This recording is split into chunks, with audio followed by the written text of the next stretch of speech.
They say shadows can't exist without light. But what if some shadows don't need it?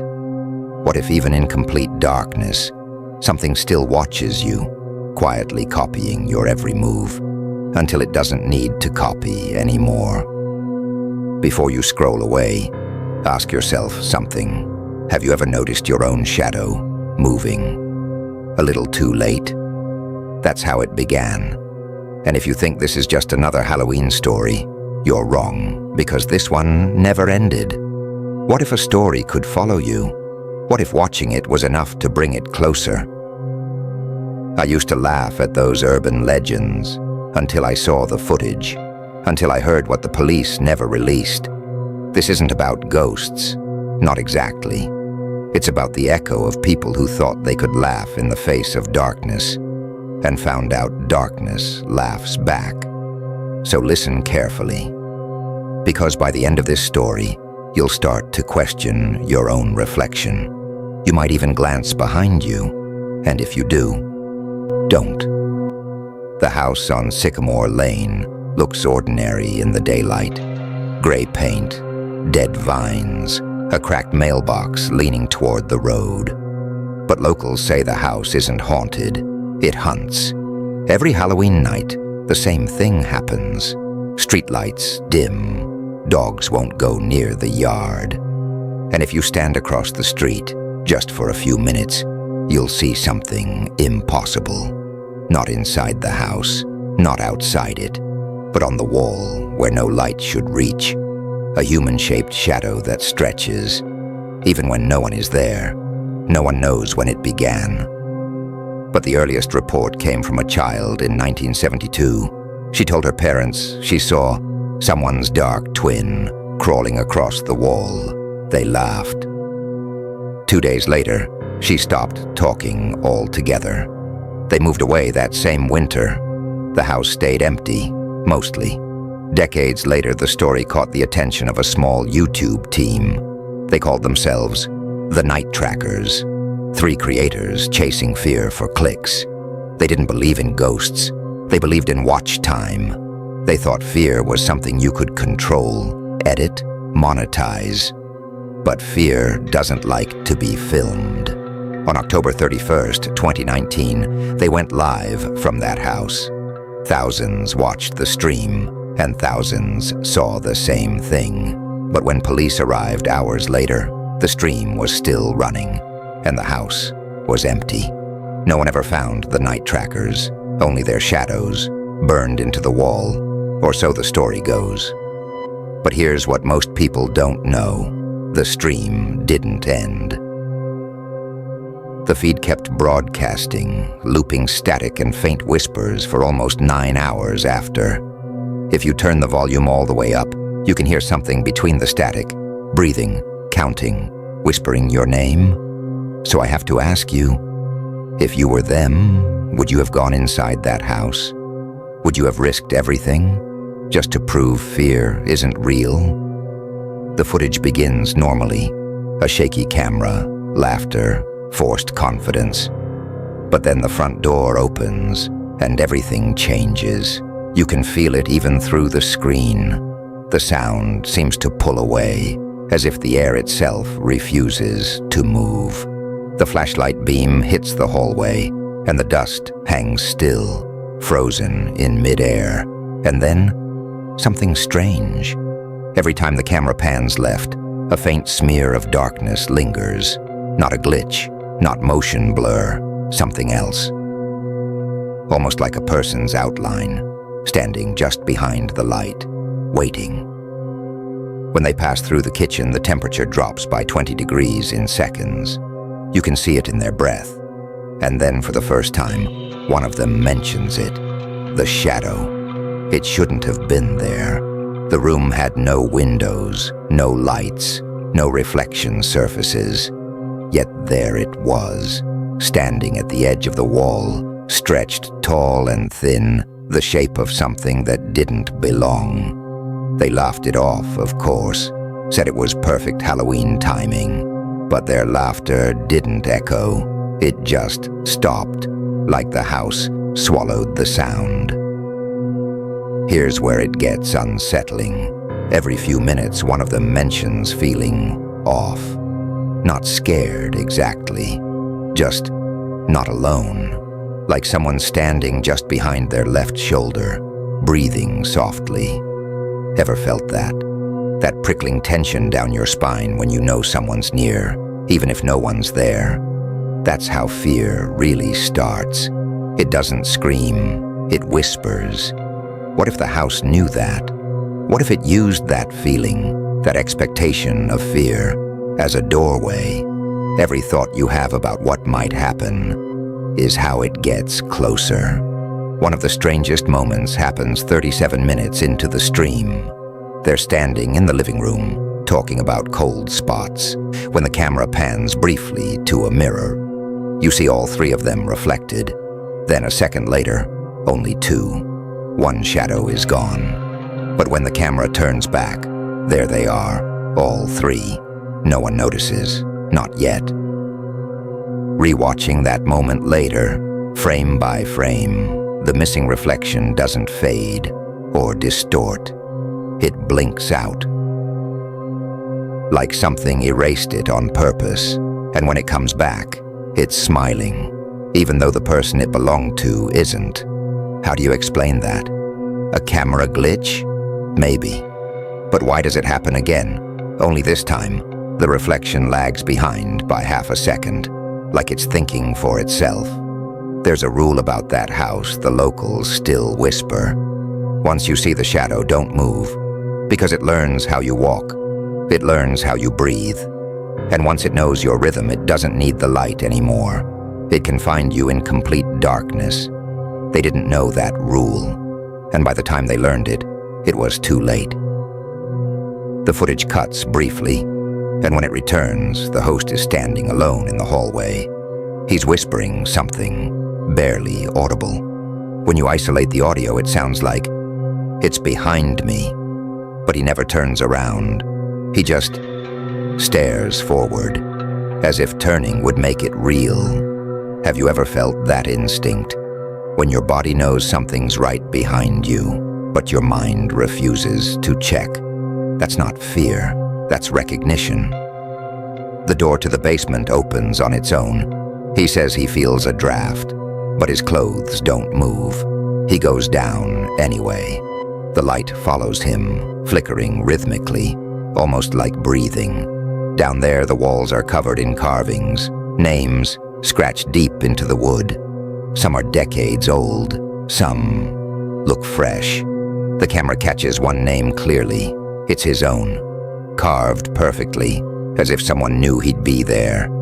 He freezes, the camera tilts, and behind him, faint, long, and wrong, his shadow stretches up the stairs, but he isn't moving. When he finally speaks again, his voice is softer, different, like it's not just him anymore. He says, it doesn't want the light. Then the feed cuts. Hours later, police arrive. The house is silent, power completely dead, but the camera's battery is still at 67%. The footage keeps recording, even when no one's there. And in that empty frame, the shadows still move. Officers describe the air as thick, like stepping into fog that you can't see, but can feel pressing against your skin. One officer quit the force 2 weeks later. He said the worst part wasn't what he saw, it was what followed him home. He started noticing extra shadows in his house, not big ones, just small movements in the corner of his vision. Every night, closer. He covered the mirrors, slept with the lights on. But light doesn't always save you when the thing that hunts is the darkness. People love closure. We need answers. But this story doesn't have one, because the house is still there. The stream still exists. And every Halloween, a new viewer claims to see something in the playback that wasn't there before.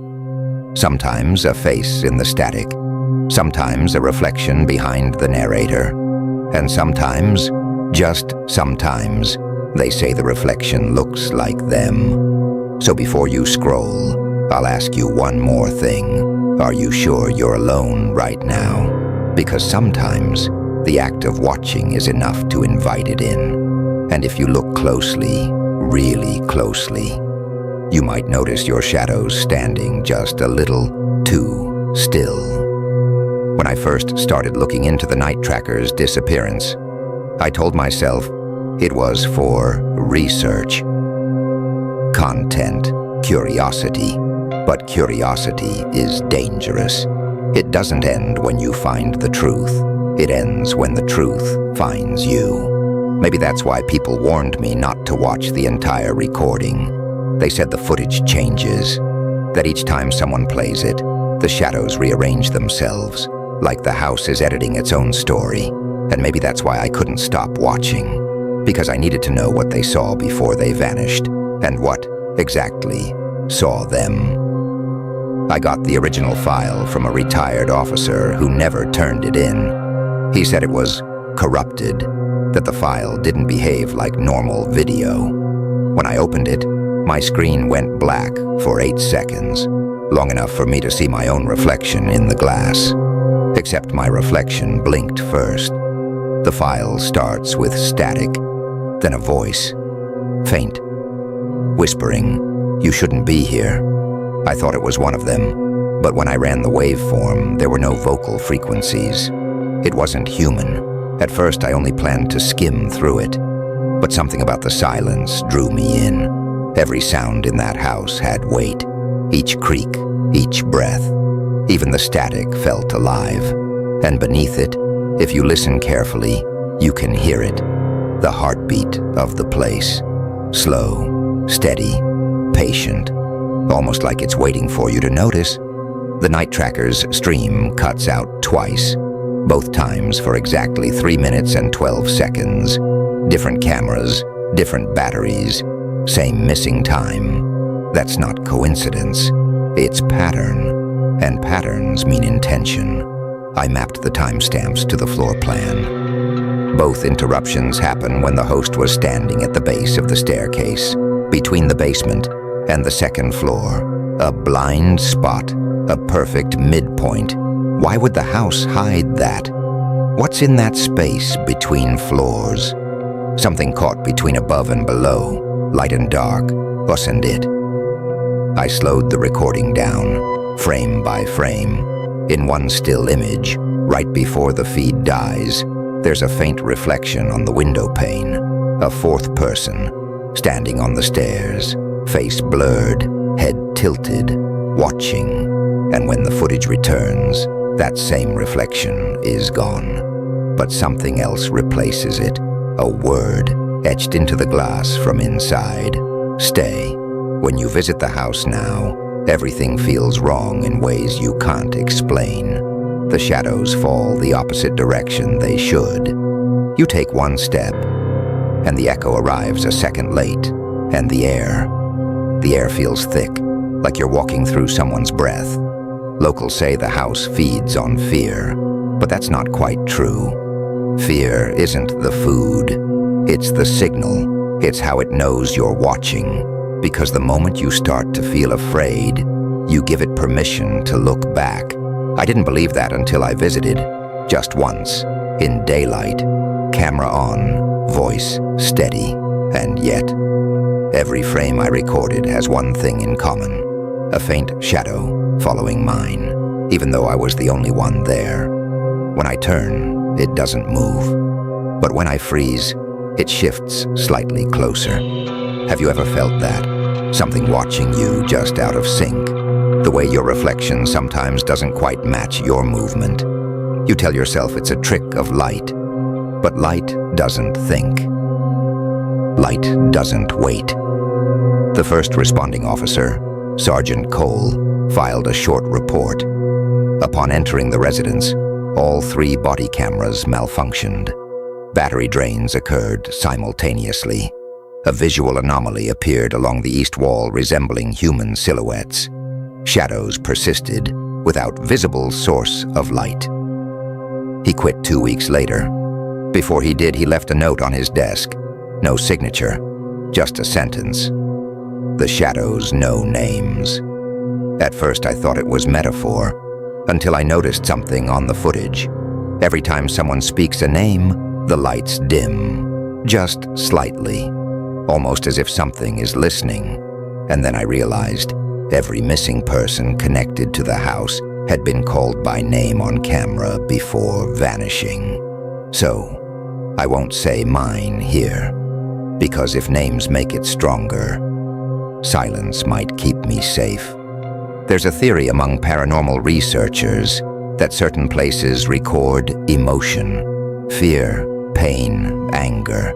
These energies imprint themselves like scratches on film. But the Sycamore House doesn't record emotion. It records people. Every visitor leaves something behind, a gesture, a breath, a memory. And over time, the house collects them, replays them, twists them, until you can't tell what's memory and what's alive. I've spoken to 3 different witnesses who swear they saw the same figure in 3 different decades. Same posture, same tilt of the head, same movement, and yet each one insists it looked like them, as if the house keeps your image the moment you step inside and shows it to the next person who dares to enter. So here's a question. If you walked into a room and saw your own shadow already waiting for you, would you still stay? Ghosts are supposed to be echoes of the dead. But what if this isn't about the dead at all? What if the shadows aren't what's left behind, but what's taken? Think about it. Your shadow has always been with you. It follows, it mimics.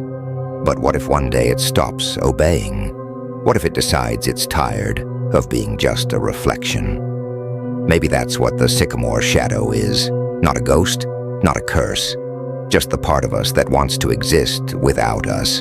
And maybe the night trackers gave it the perfect gift, an audience, because fear spreads faster than infection. And now, everyone who's watched their stream, including you, has seen it, heard it, thought about it, which means it knows you exist. Do you feel it yet? That slight pull at the edge of your vision, the part of the room that looks a little too dark. Don't stare too long. That's how it finds the doorway. When I first spoke to the neighbors, one old woman said something that stayed with me. She said the house breathes once every year, always at the same time, 12 minutes past midnight, on Halloween. And when it exhales, the world feels just slightly quieter, like the night itself is holding its breath with it. I thought she was just superstitious, until last year. I was reviewing the audio from the 2019 stream. At exactly 12 minutes past midnight, there's a sudden change in frequency. Everything drops. No birds, no wind, no insects, just one single exhale. And then, a whisper. It says, "You came back." Except the voice isn't any of theirs. It's mine. I didn't sleep for days after that. Every reflection felt wrong, every corner too dark. So I tested something. I set up a camera facing a mirror and recorded myself sleeping. 6 hours of footage. I played it back in the morning. At first, nothing. Then, around 3:07 a.m., my reflection opened its eyes. I didn't, and for 40 seconds, it just stared into the lens, motionless, unblinking, as a faint, stretched shadow crawled up the wall behind it. You can call it editing, you can call it sleep paralysis. But I know what I saw, because when I stood in front of that same mirror later, there were handprints on the inside of the glass. Every account of the Sycamore house mentions the same thing, counting. Sometimes it's faint, like a child whispering numbers in reverse. Sometimes it's louder, so loud it drowns out thought. Always in groups of 3, always ending with silence. Researchers say it's a stress reaction, the brain trying to find order in chaos. But the last night tracker stream caught something terrifying. The counting didn't come from any of them. It came from their shadows. Each time the camera turned, the silhouettes moved their mouths. Soundless, deliberate, perfectly synchronized, counting down from 10 to 1. When the count hit 0, the lights went out, and they never came back. Now people still break into the house for dares, TikTok challenges, thrill seekers, skeptics.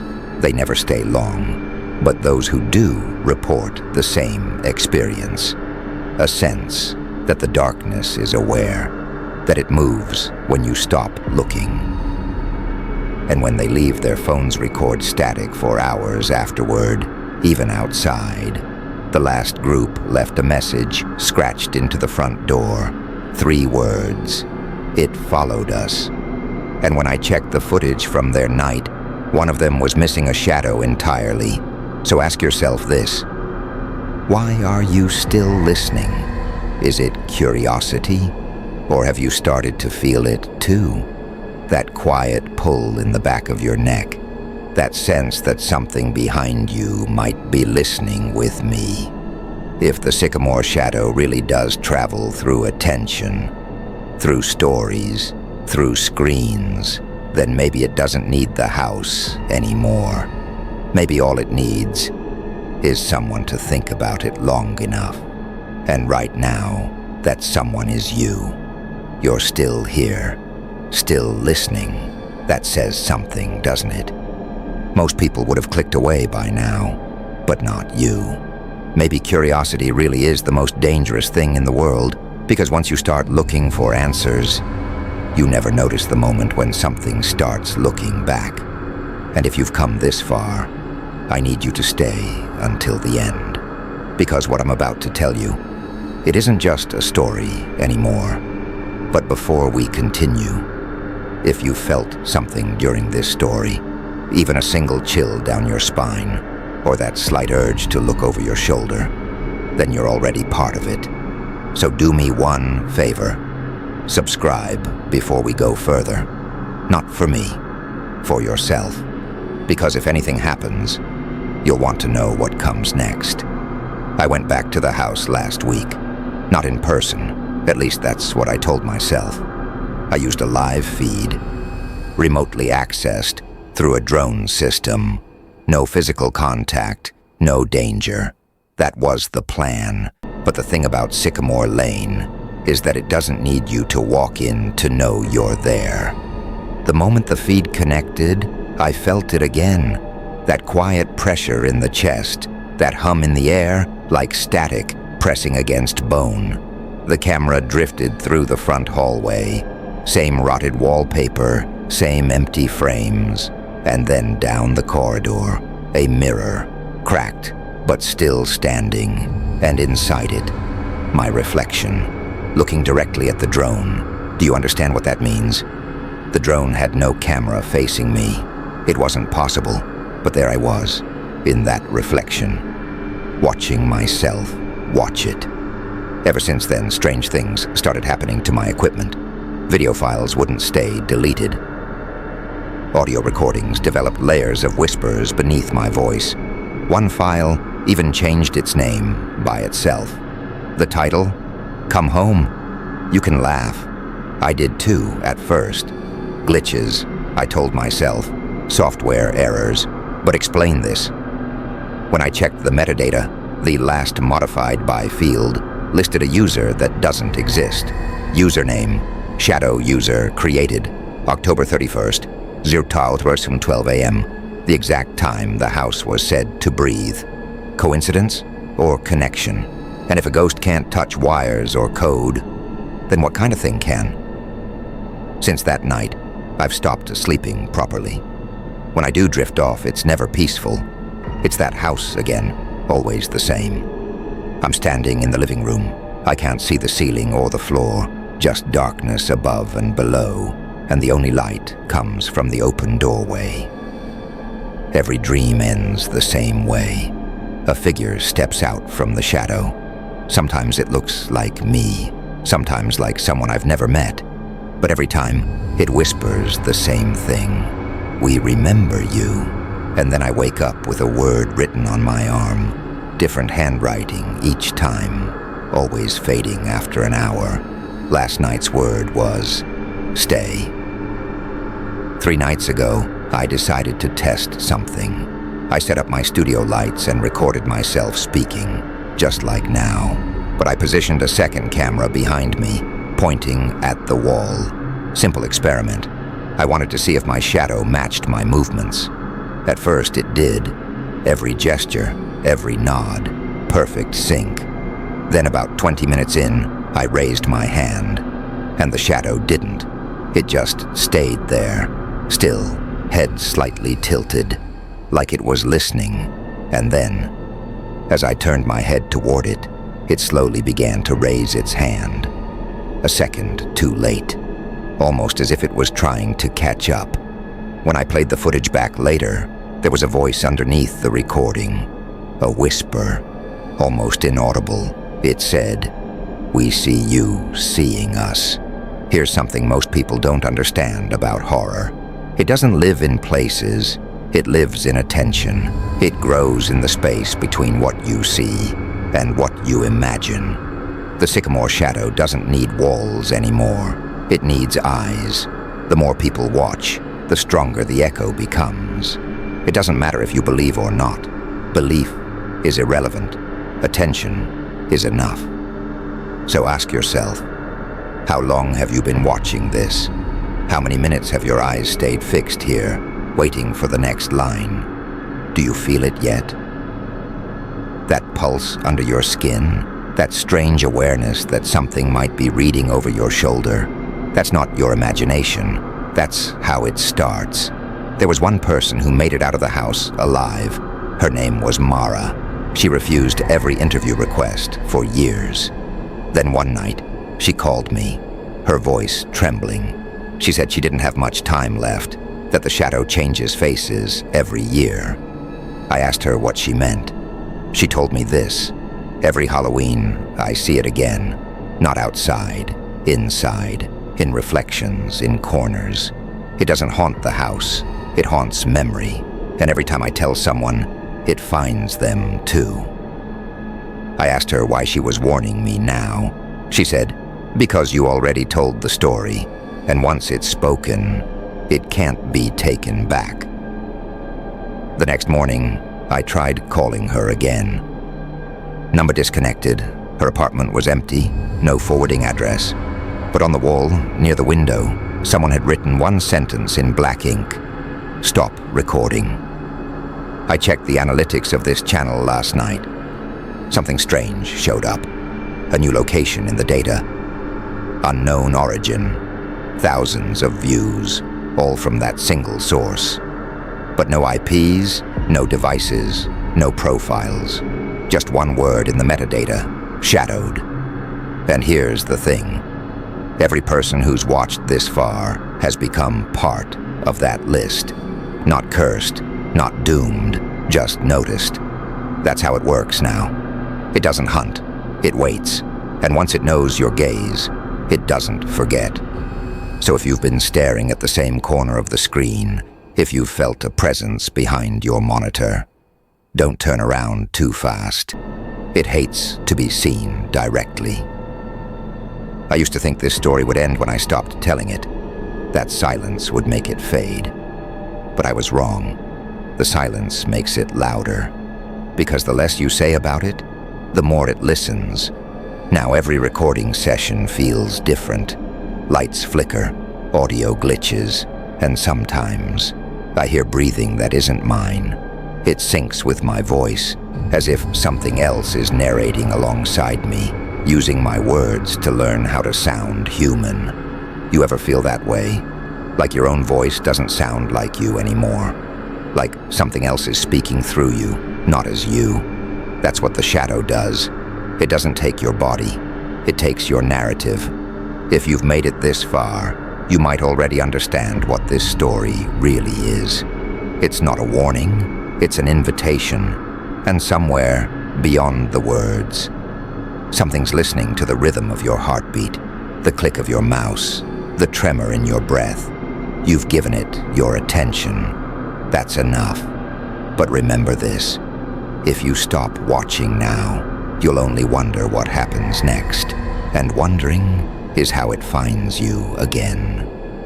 So before we move into the final part of the story, make sure you're subscribed, because once I tell you what happened after I left the house, you'll want to know how it ends.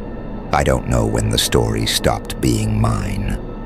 At some point, the line between telling it and living it disappeared. Maybe that's what the shadow wanted all along, a voice, a vessel, someone to keep it alive, because stories don't die. They just wait for someone to remember them. And now, it's remembering me. It's been 3 nights since I last slept.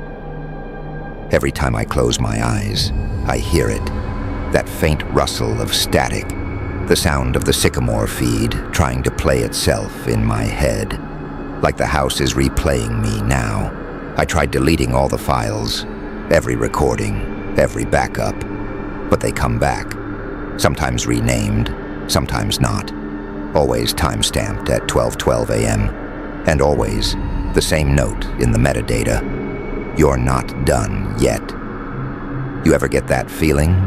Like someone's waiting for you to finish speaking? Like silence itself is holding its breath? That's what this is now. A waiting. Last night I opened one of the recovered files, just static at first, then a slow fade into a dark room. At first I thought it was another clip from the house, but then I noticed something familiar. The same desk, same microphone, same chair. It was this room. And sitting where I should be was me, or something that looked like me. It wasn't moving, just staring directly into the camera, eyes too wide, shadow too dark. And as the recording played, its mouth began to move, just slightly out of sync with my own voice. I muted the audio, but the voice kept going. That's when I realized it wasn't coming from the speakers. It was coming from behind me. People think when you hear a glitch, it's a fault. But sometimes, glitches are gaps, little holes where something else can speak through. I ran the file through spectral analysis. Underneath my narration, there were 3 additional layers of sound. One was whispering, one was counting, and the third was breathing in perfect sync with me. I slowed it down to half speed. The whisper became words, faint but clear. Tell them what you saw. I tried to stop the playback, but the screen froze, and the voice said, if you stop now, you become the next story. So I kept recording, because I don't know what happens if I don't. I think the Sycamore house isn't real anymore. Not as a place. It's something else now. An echo that needs light to exist. Screens, reflections, anything that shows an image. That's how it travels. That's how it found you. Do you notice it yet? The way the room feels different right now, like the shadows behind your screen are a little heavier. That's it. That's the door. Every person who's watched this far becomes another wall in the house. Every watcher, another window. And every time you replay it, it rebuilds itself in your mind. 2 hours ago, I set up my camera again. But when I checked the live feed, there were 2 of me in frame, both speaking, both moving, one slightly slower, like a lag in reality. I turned off the lights. Only one silhouette remained, not mine. It leaned forward, closer to the lens, and in that warped, grainy image, I saw its mouth form a single word: stay. Then the screen went black. I'm still not sure if it was warning me or inviting me. Right now, I'm recording this from an unknown signal relay. It's the only place where my equipment still works. Every few minutes, the feed cuts out, and I hear them, the whispers of everyone who vanished before me. They don't sound scared anymore. They sound synchronized. Maybe they're not gone. Maybe the house just made them part of itself. Like an archive, a story told again and again, until no one remembers where it started. And maybe that's the real curse. Not the shadow, but the repetition. the endless retelling. Because every time I tell it, it spreads, and every time you listen, you feed it. I went back through the first Night Tracker's stream one last time. At the very end, after the static, after the screams, there's a new frame. It wasn't there before. A single image, a dark hallway, and on the far wall, a shadow, holding something, a camera, pointed at me. I paused it, but in the reflection of the lens, there's no shadow at all, only light, only me. And then I understood. The shadow was never the monster, it was the mirror, the thing showing us what we look like when we stare too long into fear. But it's too late now, because once you understand it, it remembers you. So here we are, the end of the story. Or maybe the start of another one. Ask yourself, if you turned off the screen right now, would the room stay the same? Would your shadow move with you when you stand? Would it blink when you blink? Or would it wait just half a second too long? That's how you'll know. If it hesitates, don't run, don't scream. Just whisper 3 words. I didn't see you. Because if it believes that, it might let you go. But if it doesn't, if you hear something behind you after this ends, if the lights flicker, or the air feels a little too still, then don't panic. Just keep listening, because the story isn't over. It's just moved closer. And when it finally reaches you, when your reflection stops following, you'll understand what the Night Trackers meant. Fear doesn't live in the dark, it lives in the replay. Part 1. They say shadows can't exist without light. Are you still watching?